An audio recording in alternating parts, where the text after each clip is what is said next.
الخوت السلام عليكم، كي دايرين؟ بخير لاباس عليكم؟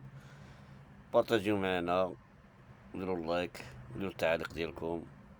نشوفوا الطريقه سهله للكيكه، احسن طريقه. شوفوا الكيكه تبارك الله كي دايره، وانتم تشوفوا. نمشيو للمقادير.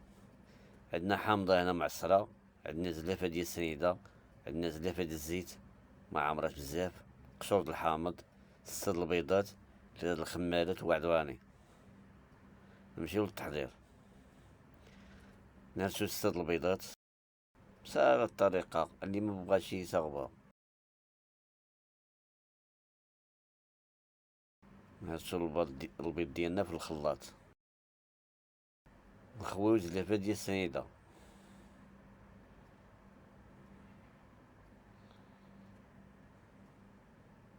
ونخلطو هداك الشي مزيان، تيتخلط الخليط.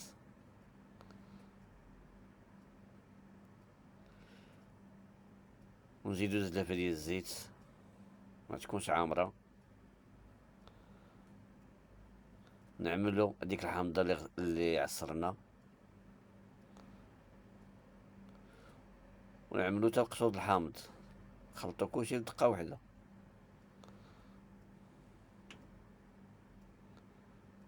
ونعاود عاوتاني نخلطوه.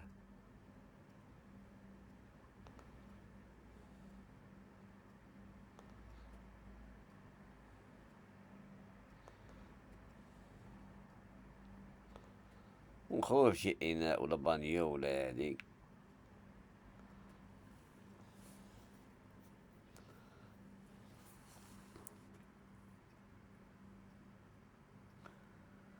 نزيدو واحد الكاس ديال، نص كاس ديال الماء.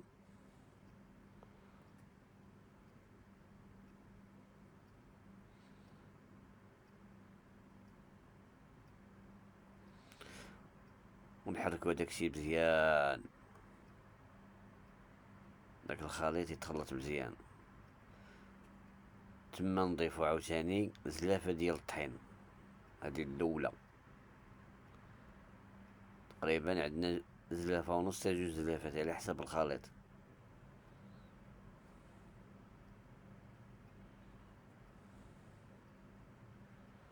حنا تنخويو شوية بشوية و تنخلطو.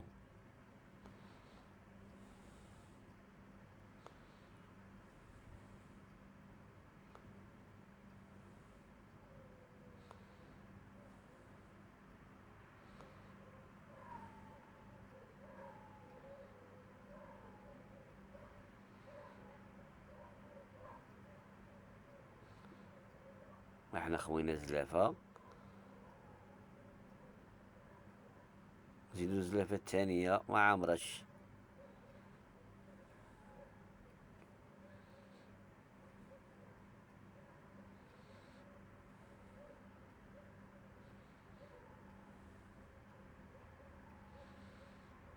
وعطيونا التعاليق ديالكم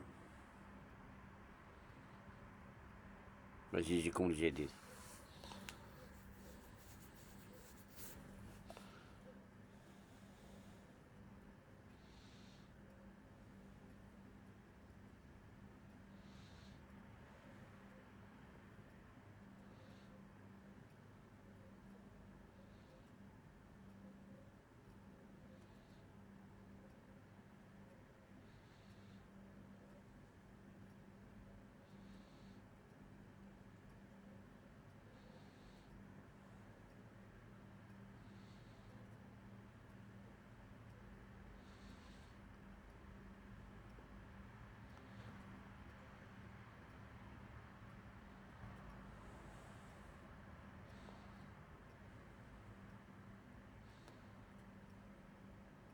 نحركوها مزيان داك الخليط.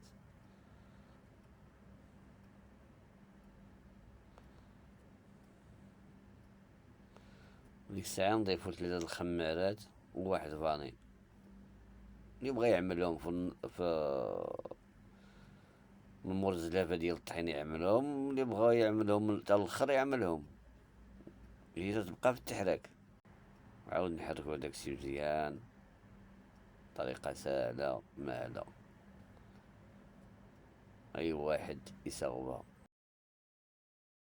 وملي تنشوفو الخليط قصح لنا شي شوية، من تتهز الخليط ديالك تتشوفو هو هداك، تنجيبو إناء ديال طاوة ديال الفران، تندهنوها بالزبدة مزيان باش ما تلصقناش ديك الكيكة. تنعملو فيها شوية ديال الطحين وتنديروها الطريقة هادي هي. وديك الساعة تنشدو الخليط ديالنا وتنخويوه في هاديك الطاوة، وتنديرو الفران بحرارة 180 درجة، تزيد تسخن الفران مزيان. ديك الساعة تنحسيو اللاطة ديالنا، تنشعلو عليها غير من التحت،